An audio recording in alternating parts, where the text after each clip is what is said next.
Welcome back to my channel where we explore interesting math problems. Today, we'll be looking at a counting problem from the 2021 Canadian Math Contest format, which is for 11th graders. The contest has 25 questions, with the questions ordered from least to most difficult.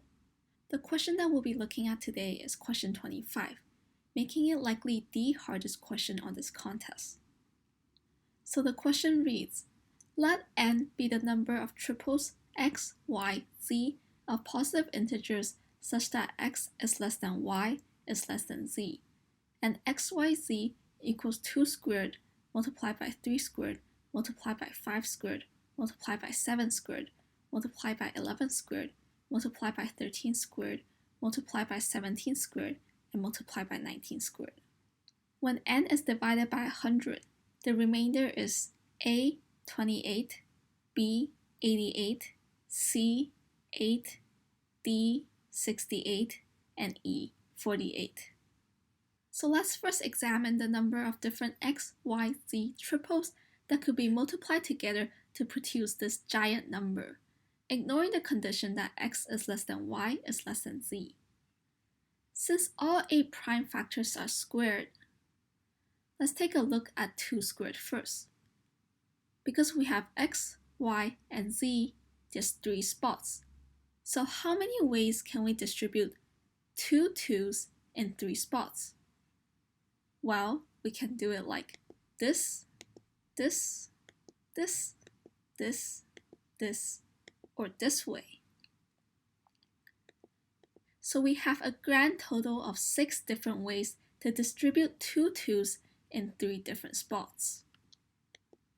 Since the other factors are also squared, we can also know that there are 6 ways to distribute 3 squared in 3 spots, 6 ways to distribute 5 squared in 3 spots, and so on.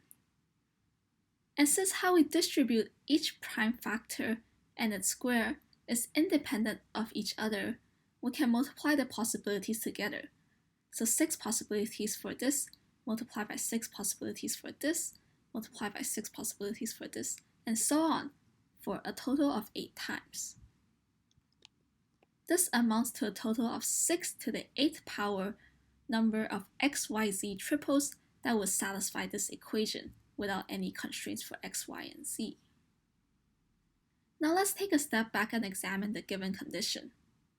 X is less than y is less than z has no equal signs.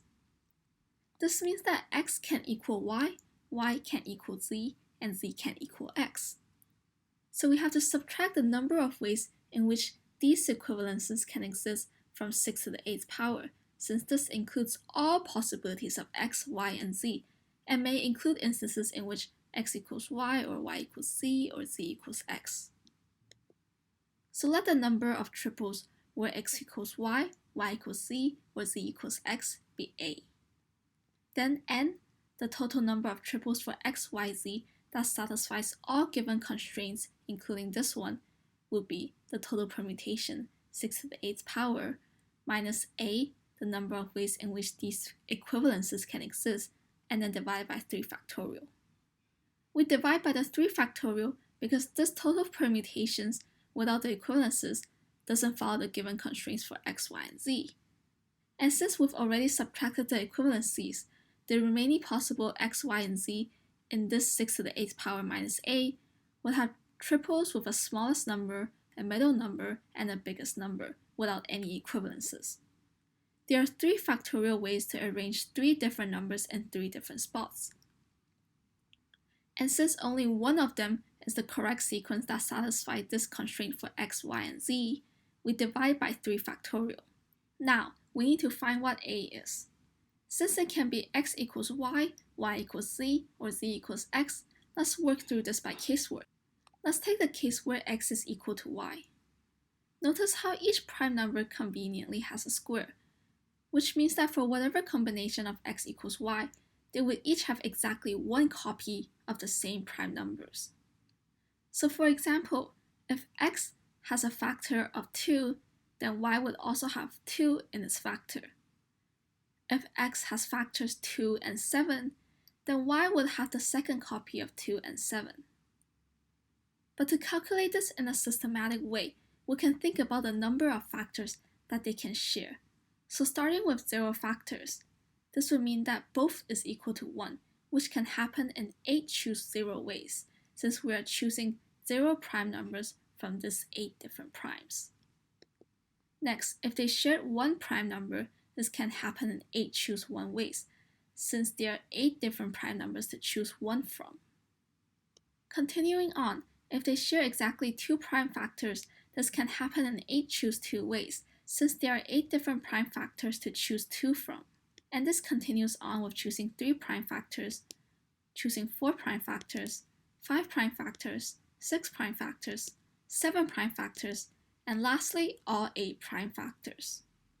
The sum of this is equal to 2 to the 8th power, which we know is a property from the Pascal triangle.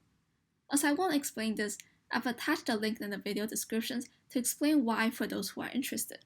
From this process, hopefully you realize that the case for y equals to z and z equals to x is the exact same as this case, since the calculation is general and not specific to x equals to y.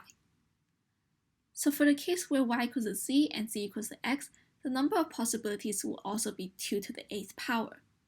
Thus, the total of A will be 3 multiplied by 2 to the 8th power. So back to the equation of what n is. Plugging in A and simplifying, we get that n is 279,808. And since the question asks for the remainder of n after being divided by 100, we look at the last 2 digits, which is 8, so the answer is C. And that concludes question 25 of the 2021 Fermat contest. I hope you enjoyed this video, and I'll see you next time.